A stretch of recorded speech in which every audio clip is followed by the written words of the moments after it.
حضرت ابراہیم نے جب دین کے لیے نکلے تو جدوجہد کی، گھر کے اندر بھی گھر کے باہر بھی۔ آپ کے والد کا نام طارق ہے، وہ توحید پرست تھے، ایماندار تھے، پرہیزگار تھے۔ آپ کے چچا کا نام آزر ہے، وہ بت پرست تھے، بت بیچا کرتے تھے۔ حضرت سیدنا ابراہیم علیہ السلام جب میدان عمل میں نکلے تو حضرت ابراہیم علیہ السلام نے اپنے گھر سے جہاد شروع کیا، لڑنا پڑا۔ گھر کے اصولوں سے چچا نے جو رواج بنائے ہوئے تھے اس رواج سے ٹکرائے۔ فرمایا میں اپنے گھر کے اندر یہ بت پرستی نہیں ہونے دیں گا۔ چچا کو ایک دفعہ نہیں، بار بار 100 دفعہ سمجھایا۔ آپ کا چچا بت بنا کے بیچا کرتا تھا۔ حضرت ابراہیم علیہ السلام تھوڑے بڑے ہوئے تو کہنے لگا کہ چلو میرے ساتھ، تم بھی بت بیچنے ہیں، ہمارا کاروبار ہے۔ حضرت ابراہیم ساتھ نکلے تو بت پکڑا ہے، گندے پانی کے اندر اس بت کو ڈبوتے ہیں، کہتے ہیں کسی نے خریدنا ہے تو خرید لو، نہ یہ نفع دے سکتا ہے نہ نقصان دے سکتا ہے، جو اپنا آپ نہیں بچا سکتا تمہیں کیا بچائے گا، خریدنا ہے تو خرید لو۔ چچا کہنے لگا تو کاروبار چمکا رہا ہے کہ تباہ کر رہا ہے۔ گھر میں بڑے معاملات خراب ہوئے، جھگڑے ہوئے، لیکن حضرت ابراہیم علیہ السلام ایک منٹ کے لیے بھی اپنے گھر کے اندر بھی کمپرومائز کرنے کو تیار۔ یہ تھوڑا مشکل میں نے پہلو چھیڑ دیا ہے، یہ تھوڑا مشکل پہلو چھیڑ دیا ہے۔ بڑا سمجھدار آدمی ہے پر بیوی سے پردہ نہیں کرا سکتا، سیانا ہے، پنچایت کا بندہ ہے، جو اس سے آپ کہیں گے وہ بات یہ سنائے گا، لیکن کہتا ہے نہیں جی میں نے کوشش کر لی ہے۔ کس قسم کی کوشش ہے صاحب، یہ کیسے ہو گیا؟ حضرت ابراہیم علیہ السلام نے گھر کے اندر سے فرمایا نہیں کرنے دوں گا، گھر کے اندر بھی ٹکرائے۔ فرمایا تم جو بھی ہو، پاش پاش کیا چچا کے اصولوں کو، اور باہر جب نکلے تو صرف علاقے کے چیئرمین سے نہیں ٹکرائے، ایم پی ایم این اے وزیر مشیر سے نہیں ٹکرائے، سپر پاور نمرود دنیا کا واحد حکمران تھا اس وقت، دوسرا کوئی حکمران ہی نہیں تھا، اکیلے حکمران سے جا کر ٹکرائے، کوئی ساتھ فوج نہیں تھی، کوئی ساتھ ان کے طاقت بظاہر دنیا داری کی کوئی نہیں تھی، پر حضرت ابراہیم جا کے ٹکرائے۔ اور میرے رسول پاک صلی اللہ علیہ وسلم نے سند بیان کی، فرمایا افضل الجہاد کلمۃ الحق عند سلطان الجابر۔ فرمایا سب سے افضل جہاد یہ ہے کہ تو ظالم بادشاہ کے سامنے کھڑے ہو کے حق بات بیان کر دے، یہ سب سے بڑا جہاد ہے، یہ سب سے افضل الجہاد کلمۃ الحق عند سلطان الجابر، سب سے بڑا جہاد۔ حضرت ابراہیم کھڑے ہو گئے، سپر پاور سے ٹکرائے۔ یہاں ہم لوگ حکمتوں کا شکار ہیں، دیکھیں گے، کریں گے، سوچیں گے، اور مولوی صاحب کو ویسے کہتے ہیں آپ پرہیز کریں سیاسی باتوں سے۔ بھئی اللہ کے ہر نبی نے جا کے وقت کے ظالم حکمران کو لتاڑا ہے، للکارا ہے، یہ تو مشن انبیاء ہے۔ حضرت سیدنا ابراہیم علیہ السلام نے جو اس کو جا کے کہا کہ تو جھوٹ بولتا ہے، تو جھوٹا ہے، تو خدائی کا دعویٰ کرتا ہے، تو بہت بڑا ظالم ہے، اور قرآن مجید نے اس ساری بات کو بیان فرمایا۔ حضرت ابراہیم علیہ السلام سے کہنے لگا میں رب ہوں، تو آپ نے فرمایا میرا رب تو وہ ہے جو زندہ کرتا اور مارتا ہے۔ تو پھر آپ حق بات بیان کریں گے تو اللہ مارے گا کہ بندہ مارے گا؟ کچھ بھی نہیں ہوتا، کیونکہ زندگی موت کس کے ہاتھ میں ہے؟ اللہ کے ہاتھ میں۔ زندگی موت اللہ، کچھ بھی نہیں ہوتا۔ انسان صحیح سمت کا تعین کرے اور صحیح چلے۔ حضرت علی شیر خدا سے کسی نے کہا تھا کہ آپ کے بڑی دشمنی ہے، کوئی محافظ رکھ لیں۔ آپ فرمانے لگے موت خود بہت بڑی محافظ ہے، وقت سے پہلے آتی ہی نہیں، بڑی محافظ ہے، وقت سے پہلے۔ علامہ نورانی رحمت اللہ تعالیٰ علیہ کراچی جیسے شہر میں رہا کرتے تھے، جہاں گام گام پہ خطرہ تھا۔ لوگوں نے کہا حضرت اتنے بڑے لیڈر ہو، آپ کی جماعت کی 62 سیٹیں ہوئی قومی اسمبلی میں، ایک ایسا وقت بھی آیا تو کوئی ایک آدمی بندوق والا۔ آپ فرمانے لگے مجھے ضرورت ہی نہیں، اس لیے کہ جس خدا رسول کے لیے میں نکلا ہوں وہ خود ہی حفاظت کرنے والے ہیں، ضرورت نہیں ان چیزوں۔ تو بھائی حضرت ابراہیم ٹکرائے، اور آپ کا انداز کیا ہے؟ جا کے کہا کہ تو نہیں، خدا وہ ہے جو زندہ کرتا، اور اس نے ایک بیوقوفوں جیسی دلیل دی۔ ایک آدمی کو کل پھانسی دینی تھی تو اس کو بلایا، کہنے لگا تجھے کب پھانسی ہے؟ اس نے کہا کل۔ کہنے لگا جا تجھے آزاد کیا، زندگی دی، اس کو چھٹی دے دی۔ ایک عام آدمی بیچارہ بیٹھا تھا، اس کو پکڑ کے نا کہنے لگا اس کی گردن اڑا دو، کہنے لگا دیکھ لو میں بھی زندہ کرتا اور مارتا ہوں۔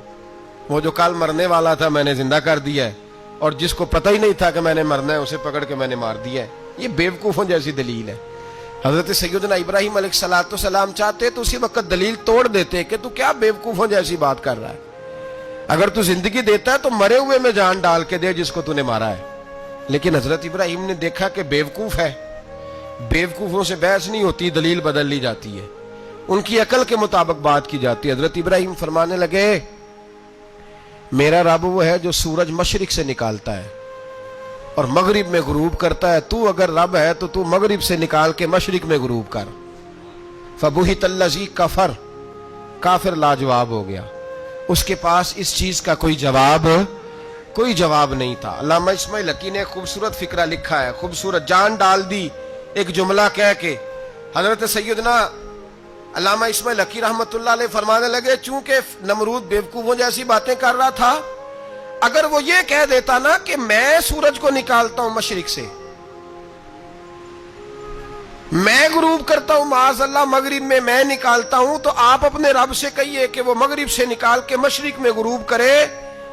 علامہ اسماعیل حقی فرماتے ہیں رب کریم کی آواز قدرت تھی، مالک حضرت ابراہیم علیہ السلام کے اس، اگر وہ کہہ دیتا اور حضرت ابراہیم دعا کر دیتے تو رب کریم نے فرشتوں کو تیار بٹھایا ہوا تھا، فرمایا اگر یہ کہہ دے میرے خلیل سے کہ سورج مغرب سے نکال کے مشرق میں غروب کرنا ہے تو تیار رہنا، جس طرح خلیل کہیں گے ویسے ہی کر دیں گے۔